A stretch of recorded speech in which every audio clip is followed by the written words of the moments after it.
عمرك وقفتي فجأة في نص اليوم وبصيتي لنفسك وسألتي هو أنا ليه حاسة إني تايهة؟ ليه مش مرتاحة مع إن كل حاجة شكلها ماشية؟ إحنا ساعات بنكون عايشين بس من غير ما نحس. بنصحى، نتحرك، نلبي طلبات، نرضي ناس، بس ننسى أهم حد، ننسى نفسنا. ويمكن ده سبب كل التعب اللي جواكي، إنك سامعة كل الأصوات إلا صوتك انتي. بتعملي كل حاجة صح بس من غير ما تفهمي نفسك، وبتقعد على مشاعرك بسرعة لحد ما بيجي يوم وتحس إنك خلاص مش فاهمة هي فين المشكلة بالظبط. البودكاست ده مش علشان أقولك تعيشي صح، لكن علشان أقولك تفهمي نفسك الأول، لأنك لو عرفتي نفسك بجد كل حاجة هتتعدل تلقائي. يلا بينا نبدأ. احنا دايما بنجري على رأي حد، صاحبتك تقولك اعملي كذا، مامتك تقولك لأ، قلبك يميل لحاجة وعقلك يشدك لحاجة تانية. ووسط الأصوات دي صوتك انتي بيضيع. الوعي الحقيقي يبدأ لما تقفي لحظة وتسمعي جواكي. اسألي نفسك، أنا عايزة إيه؟ إيه اللي بيوجعني؟ إيه اللي ناقصني؟ أوقات كتير بنعمل حاجات مش مقتنعين بيها لمجرد إن حد تاني شايف إنها الصح، بس الحقيقة محدش هيعيش حياتك غيرك، ومحدش هيتحمل نتائج قراراتك غيرك. فمن النهاردة قبل ما تاخدي أي خطوة اسمعي نفسك الأول. ثانياً، خدي بالك من مشاعرك حتى لو محدش فاهمها.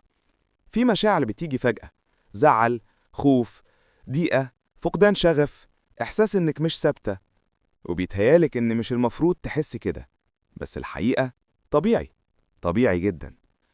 الوعي بالنفس مش إنك تمنعي مشاعرك، الوعي هو إنك تفهميها. لو اتضايقتي اسألي نفسك، إيه اللي وجعني؟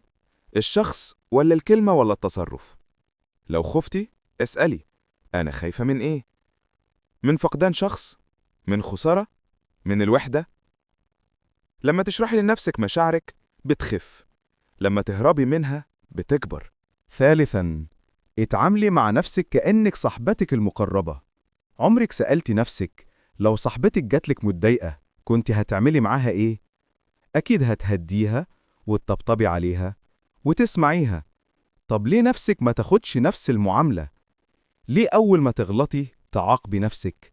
ليه أول ما تتعبي تكملي وتضغطي عليها؟ ليه أول ما تقلقي ما تهديهاش؟ اوعي تكوني أحن على الناس وأقسى على نفسك. قولي لنفسك عادي أنا بشر، عادي لو وقعت، عادي لو اتأخرت، عادي لو اتلخبطت. اعملي اللي تقدري عليه والباقي مش لازم يحصل في لحظة. رابعاً، اعترفي باحتياجاتك وما تتكسفيش منها. احنا بنخاف نقول احنا محتاجين ايه، بنخاف نبان ضعاف أو نبان بنطلب كتير، بس الحقيقة إن جوه كل إنسانة احتياجات لازم تتسمع.